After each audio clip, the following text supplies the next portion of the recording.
She is the princess with long seven-colored hair. When she smiles, rainbows flows behind her. Countless beautiful bubbles flows out of the rainbow. A bubble flies into my eyes, and boom, my eyes become seven-colored too. We take up the tree. With the long whistle, we leave all the mountains and darkness behind. Her beautiful hair flies in the air. Did you remember that day, Grandma's funeral? It was a big ceremony. Almost everyone in town is out on the streets. You were too busy or too sad to notice me, so I just wandered around myself. And I found a special bubble among thousands of them.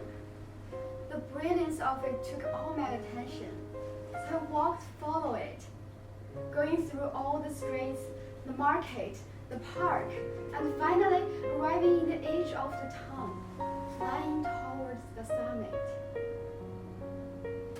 But it burst halfway, so I just stopped there on the hillside. I didn't realize where I was till then, and I was a little nervous at first because you told me thousands of times the outside world is dangerous. But after a second, I felt different. I felt a special wind, cold with a smell I'd never smelled before, and that is the first time I heard the train.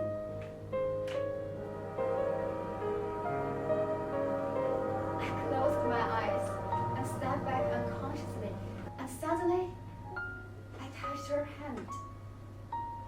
We walked together, we slept together, we hung on the street.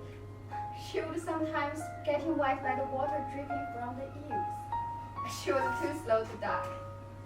But she wouldn't get mad either.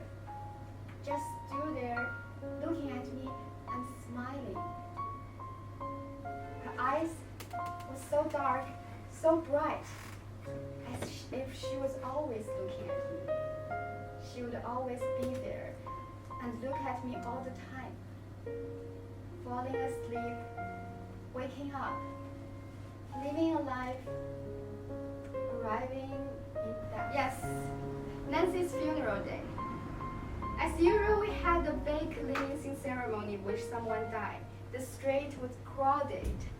Disinfection bubbles are flying all over the sky. You know, that was supposed to be a very beautiful day, just like a dream. We walked on the street, imagining our wedding, and celebrating kids just running past us. The sunlight reflected off a glorious bubble up above her head. Seven-colored light fell on her hair, fell in my eyes.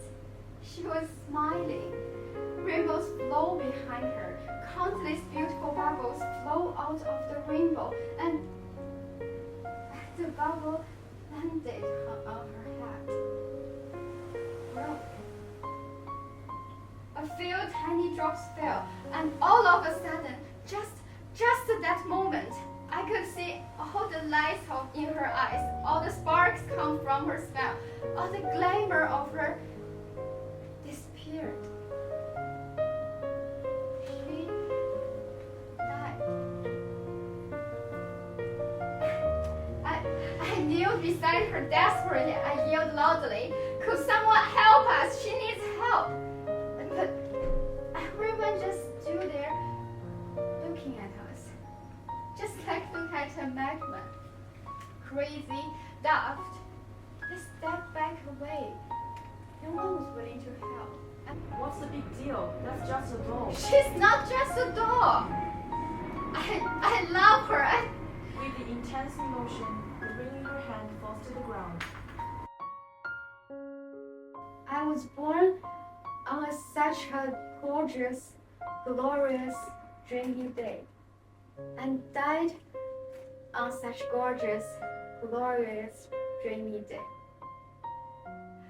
My love, my life, My hopes, my silly fantasy for so many years were just like that inappreciable boat I chased decades ago.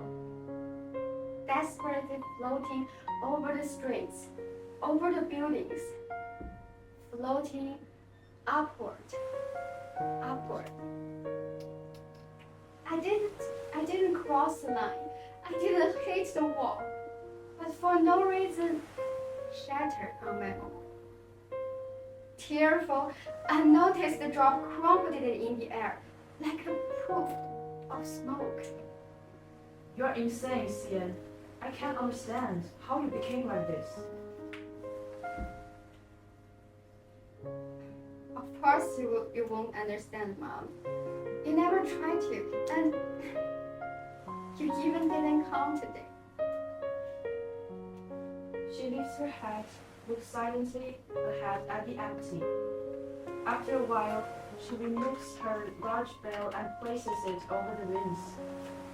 She leans down and gently drops a kiss on the ring.